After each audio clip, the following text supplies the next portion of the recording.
it was driven from the top down. So that's my answer to people who say, you're trying to make a medical issue a political issue. And I say, no, you're trying to disguise a political issue as a medical issue. I firmly believe, John, this was not about maintaining force readiness. And I'm using air quotes here.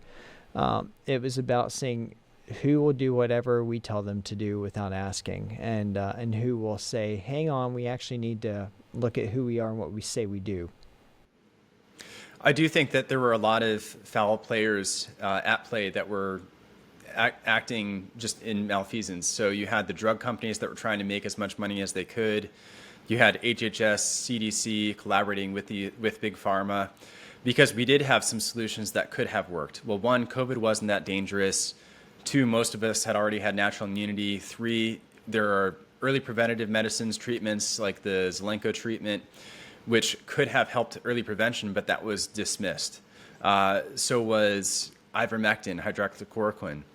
So a number of different problems. So what you have to note is that the CDC, HHS, they were willing to allow people to forego those options, which one can put many, many lives in danger. They were pushing remdesivir. They were pushing the breathing machines and things of that nature.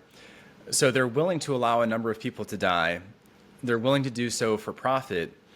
And I think from this, you also see with religious exemptions, the president, SecDef's guidance, they are trying to rid as many service members as possible.